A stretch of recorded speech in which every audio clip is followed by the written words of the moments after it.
First and Four, Scottish Eye presents new evidence on the mystery surrounding the death of SNP activist Willie macrae.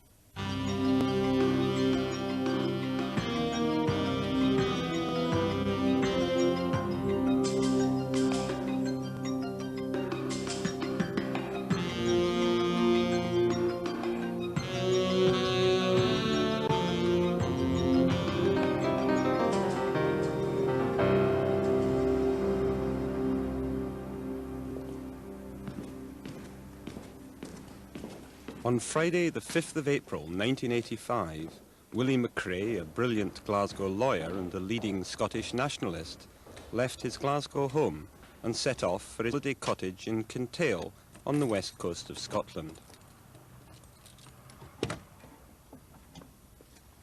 He was never to complete the journey.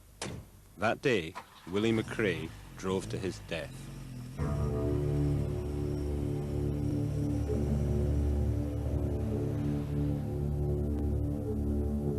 The fact that if you make an objection, if as an individual or as a group of individuals or as a small community, you wish to make an objection at a formal planning inquiry, then no matter how much that objection costs you, no matter how successful you are in your objection, you will not be able at the end of the day, as the law stands, to recover one single brass farthing of your expenses. But one of the primary tasks of an independent... Willie macrae was an extraordinary man.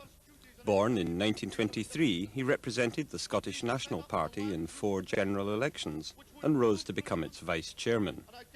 During the war, he fought in France and India, became a friend of Indira Gandhi, and gave clandestine help to India's freedom fighters. His career ranged from a spell in military intelligence to helping write Israel's mercantile law. In 1980, at the Mulwarcher inquiry, macrae played the key role in defeating plans by the UK Atomic Energy Authority to dump nuclear waste beneath the hills of Ayrshire. Ladies and gentlemen, what did we learn from this inquiry? First, I hope that all of you learned, if you hadn't known ever before, that all of you learned that you don't trust the political establishment in Scotland or in Britain. And that's lesson number 1. Macrae was fated as the hero of the anti-dumping lobby, and in the build-up to the 1986 inquiry into expansion at Dounreay, that lobby was again pinning many of its hopes on his skills. But Willie macrae was never to appear.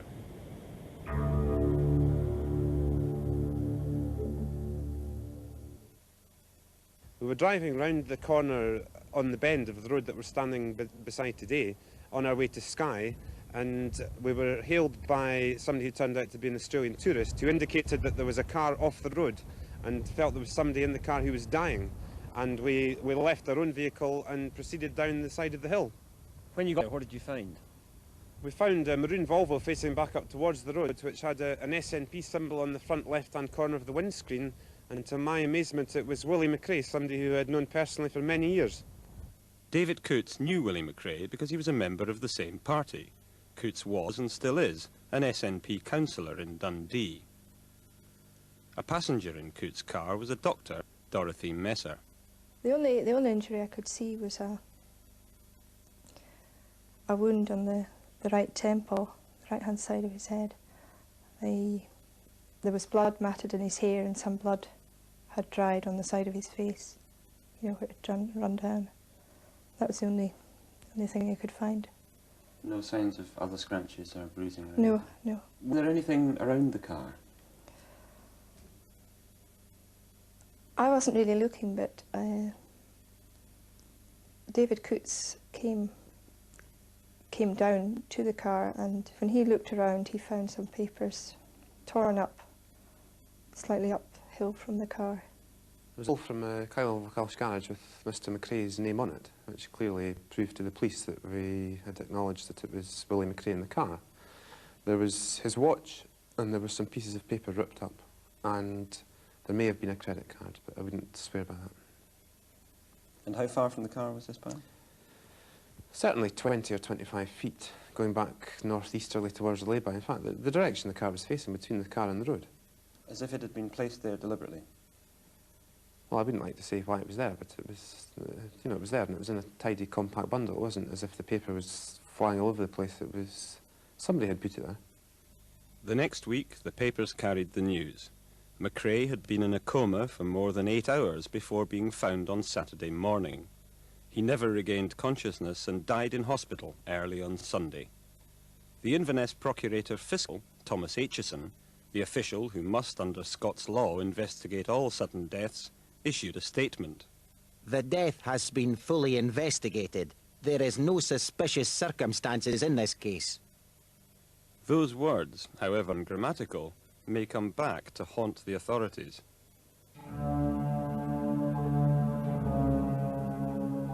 A few weeks later, Macrae's death certificate was lodged at Register House. It contained surprising news. According to the official report, Macrae had died of a gunshot wound to his head. The scenario painted by the authorities was simple. Macrae was known to carry an unlicensed .22 revolver. That night, he drove while drunk and crashed. In a fit of remorse, he was already facing a second drink driving charge. He turned his gun on himself. What was your reaction when it was said that he had committed suicide?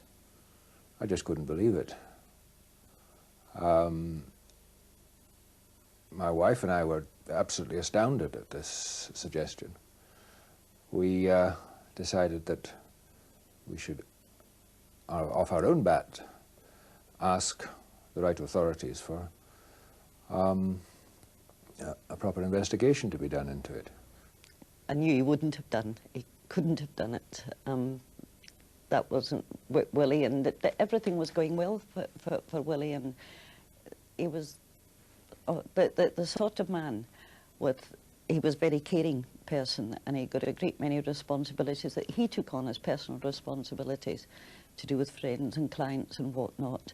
And Willie Macrae wasn't the sort of man that would actually push that aside and kill himself without making preparation beforehand.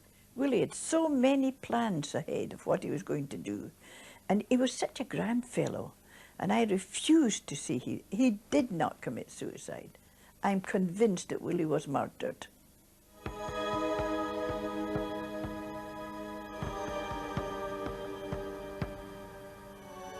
Following Macrae's death, there were persistent demands for a fatal accident inquiry, but all were refused. It is a supreme irony that a Scottish patriot such as Macrae was denied an inquiry which in England and Wales would have been mandatory. Instead, on the 1st of July that year, the then Lord Advocate, Lord Cameron of Lochbroom, issued a statement. There are no circumstances to warrant criminal proceedings. The results of the Procurator Fiscal's full investigation have been disclosed to the next of kin. His brother has expressed his satisfaction with the extent of that investigation and has no wish for a public inquiry. It was just a few days before he died. He was very cock-a-hoop because he reckoned that he'd found something. He was involved, or going to be involved in an inquiry into the nuclear industry appertaining to Scotland. And he said that he'd now got something that they wouldn't be able to wriggle out of. And he really was, he could be like that, you know, quite devilish. And he slapped the table and he was delighted, that quite definite that he'd found something, and or he'd got some evidence that they wouldn't be able to wriggle out of. At the same time, Macrae expressed deep concern over the death of Hilda Murrell, who was murdered in mysterious circumstances some months earlier. She too had been preparing a case against nuclear expansion, in her case at Sizewell. It has since been claimed her death came during a bungled break-in at her Shrewsbury home by the security services.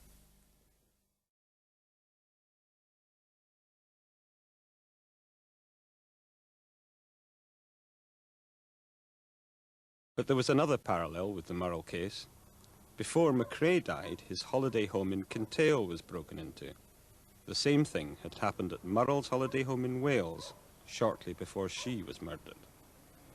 I don't think anything that mattered at all was taken. Willie did mention it to me because, again, he was quite gleeful over it. His words to me were, they didn't get what they were looking for.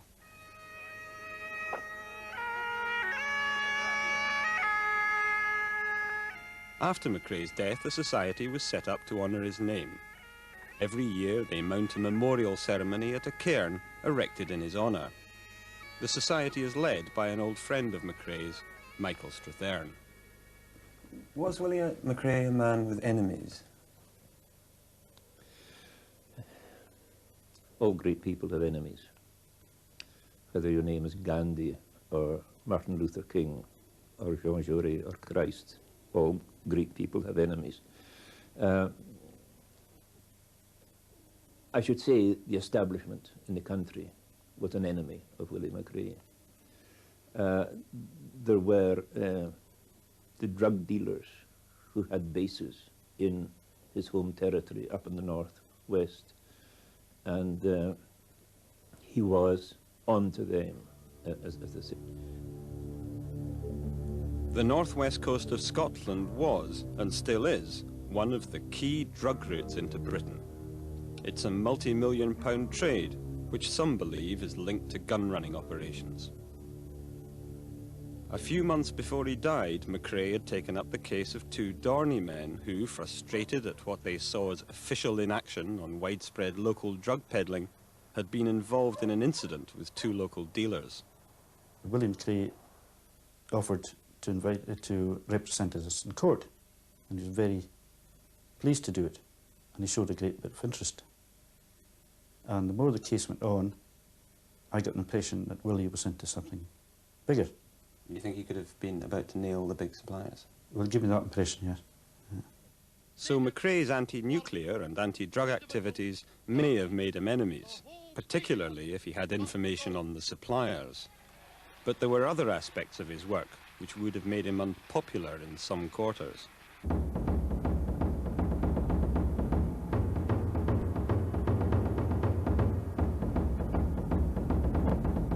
Willie Macrae had a long association with militant groupings within the nationalist movement. He was associated for a time with an early version of Síl na Gael, or Seed of the Gael, which was later expelled from the SNP because of its militaristic style. It was at that time that Macrae met two enthusiastic activists, Adam Busby and David Dinsmore. Both Busby and Dinsmore later became involved in paramilitary activity. In 1983, they fled to Dublin, where they were arrested on minor charges and held in Mountjoy jail. Britain attempted to extradite Busby and failed. Dinsmore, facing bombing charges, went on the run. Scottish Eye spoke to Adam Busby, a leading figure in the Scottish National Liberation Army. Was Willie Macrae involved in the SNLA? He was involved from February 1983 onwards. His first involvement was in the attack, the letter bomb attack on the city chambers in Glasgow. This coincided with the visit of Princess Diana, and the letter bomb exploded inside the city chambers, and it cast a shadow over the royal visit. It was a great propaganda coup for us. What was his role? His role was fairly minor. He allowed us to use his office, and we were there on various mornings. We were trying to discover the times of various mail deliveries within Glasgow. We actually followed postmen and so forth. Coulport military base was the next target. Busby claims that Macrae approached them with a proposal that they plant two unprimed bombs on approach roads used by nuclear convoys. The bombs, they weren't inert devices, they weren't hoaxes, they were actual bombs, but the timers weren't set because we didn't want the bombs to go off. We just wanted to draw people's attention to the fact that these convoys could be attacked, and they were therefore a risk to the public. Did Willie Macrae's involvement continue beyond that date? It did continue beyond that date. He was associated with our escape from Scotland in 1983. He helped to plan the thing. It was very skillfully done, and he helped to finance it. He was no terrorist. He didn't need to use terror. He used the power of his eloquence, the power of truth, to know the man, make the situation utterly laughable. Willie actually was the kindest of people, and he was also a bit of a sucker. He couldn't refuse a plea for help. And at different levels, you know, sometimes it was just very ordinary things. But anybody who went to Willie Macrae, no matter how misguided they might be, he would have helped them. Probably wouldn't have charged them, probably would have told them what fools they were and everything else, but he would have helped them. And I don't think there would ever have been any necessity for any involvement back by him before he'd have helped him. That was just Willie. The fact remains that if macrae was even suspected of being involved with SNLA activity, then he is certainly likely to have been under surveillance. In fact, there are suggestions he was watched long before any alleged involvement with the SNLA. He knew he had been under surveillance, but he just didn't care, and he kept on doing his work. Dinsmore too has claimed macrae was being watched. His words are read by an actor. I then left macrae's office and saw a car which resembled one used by Special Branch in the immediate vicinity. It was a small light blue car with a black vinyl top, a Triumph I believe, and contained two men who were obviously watching me. It was almost certainly the Special Branch vehicle BGS 425S. When I reached George Square with Adam, I spotted another Special Branch vehicle, a PSG 136X. Scottish Eye has investigated ownership of these cars. One was a blocked car on the police national computer, the other has a false number. In fact, we have established that both were Special Branch cars based in Strathclyde. Dinsmore went on to claim that macrae had also told him of being followed to his holiday home by a brown car, registration number XSJ 432T. Scottish Eye has established that that car was a brown Chrysler owned and operated by the Special Branch in Strathclyde and later sold to a man in Telford. So was macrae followed on the day of his shooting? All we have to go on is what was found the next day and the official story. On the 11th of April 1990, the new Lord Advocate, Lord Fraser of Carmiley, issued another statement deploring the continuing ill-founded speculation and discussion of increasingly fanciful and bizarre theories. He said that although 2 bullets had been fired, only 1 was found. macrae had died from a single gunshot wound, and that the muzzle had been placed firmly against the skin. But there is some argument for the suicide theory. macrae was a brilliant, kind and passionate man, but he was also capable of deep depression. Another drink-driving charge could have meant jail. He was also a supporter of Exit, the voluntary euthanasia society. Although seized on by some as proof of macrae's suicidal intentions, Exit itself takes a different view. The circumstances rather suggest to me that he didn't commit suicide. A member of our society, if they did choose self-deliverance, would, I think, and from the information that we give them, would choose a method that's both peaceful and also sure. I mean, using a .22 caliber gun, according to the experts, is a means which is more likely to inflict severe injury, but not kill oneself with. I certainly can't see that as a rational person, which is the type of person that joins our society, he would choose such an unreliable and such a messy way of trying to kill himself. It makes no sense at all.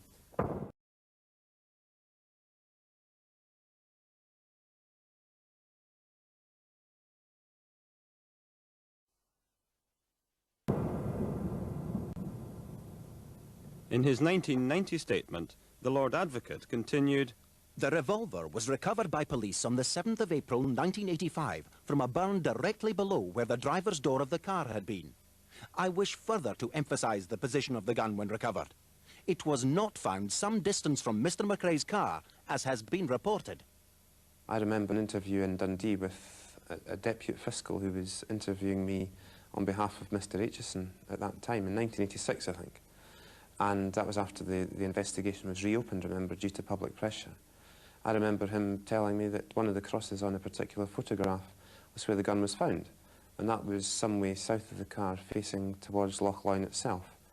On top of that, you've got to remember that when we were removing macrae's body from the car, the policeman's hat tumbled into the burn below the driver's door, and I retrieved that hat personally. And if the gun was found directly below the car, then I certainly didn't see it. I wasn't looking for it, obviously, because we thought it was a simple car crash. But there were 6 or 7 people there that day, and I dare say there were innumerable members of the constabulary there later on that day. We found him at 10:30. So if you're trying to tell me that all these people couldn't have seen the gun before 10:30 the next morning, that takes some believing. And you're more inclined to believe the evidence of the photograph shown to you by the Procurator Fiscal's assistant, which showed the gun, or the position of the gun, as being somewhat 20, 30, 40 yards away? I've no reason to doubt it. I mean, neither he nor I are in the game to make up stories about where the gun was found, and I distinctly remember that part. 2.2 pistols are not a terribly powerful gun, but even a powerful gun, after it was fired, would simply drop to the ground. So if a gun was found a considerable distance away, it would have had to have been taken or thrown? I would have thought so, yes. And if the person who had done it was brain dead and could not throw it, could you think of an explanation? I can't think of any explanation other than that some other party must have been involved. Scottish Eye has spoken to a senior police source central to the investigation. He claims that Macrae shot himself while driving along the road. He says the car then spun off at speed and rolled several times, during which the gun fell out. That contradicts the Lord Advocate's implied scenario that Macrae crashed while drunk, then shot himself and dropped the gun. But it does appear to support the suicide theory. Or does it? If Macrae was brain dead when he left the road, how did the pile of papers come to be some 20 feet from the car? Well, I wouldn't like to say why it was there, but it was, you know, it was there, and it was in a tidy, compact bundle. It wasn't as if the paper was flying all over the place. It was... somebody had put it there. And if he shot himself after the car had crashed, how did the gun apparently come to be some considerable distance away? But perhaps the most significant question is this. We know from his friends he left Glasgow in a buoyant mood. It does not seem he intended to kill himself then. So why was he carrying a gun in the first place? What was he frightened of? There is also an argument about the site of the incident. Michael Strathern and Peter Finlay say it took place where stands the official cairn. Coutts disagrees. He maintains it took place more than a mile to the southeast. The confusion over the site matters. Coutts' site is here, a few hundred yards south of the border between the Lochaber and Inverness districts. And different districts mean different sets of legal authorities. According to those authorities, the car was found about 25 yards off the road at the site marked by the official cairn. But Coutts insists the car was much further from the road. We contacted Alan Crowe, the Australian tourist first on the scene. A completely independent witness, indeed he was unaware that Macrae had been shot until we told him, he says the Volvo was more than 100 yards off the road and he needed to use his binoculars to look at it. Significantly, he also says that the tyre marks indicated that the car had not left the road at speed. As if the story was not bizarre enough, Scottish Eye has spoken to two breakdown truck operators, one based in Fort Augustus and one based in Inverness. Both separately insist that it was their company which recovered the maroon Volvo belonging to Macrae. Debris collected by Michael Strathern on his site includes a radiator grille. Yet another close friend of Macrae, who did not want to appear in this programme, also collected debris, including a radiator grille. So now we have no less than 2 sites, 2 breakdown trucks, and 2 sets of debris.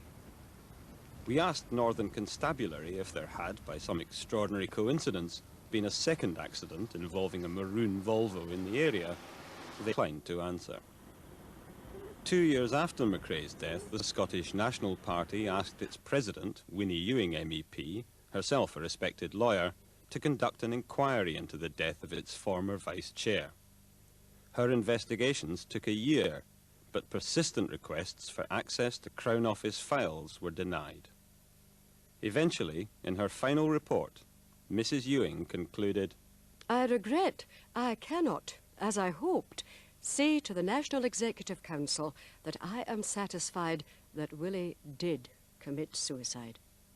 Willie Macrae died on Sunday the 7th of April 1985. In life, this remarkable man attracted fierce loyalty and fierce enmity. In death, he still creates controversy. But for his friends, the questions remain. I don't know whether the peculiar things happened before Willie was shot or whether they happened after Willie was shot, but it just doesn't add up.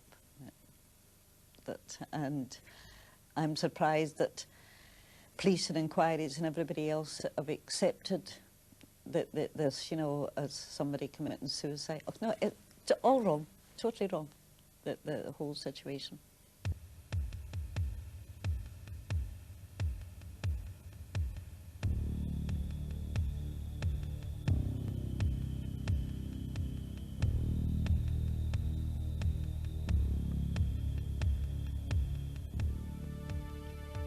Scottish Eye returns in a fortnight's time.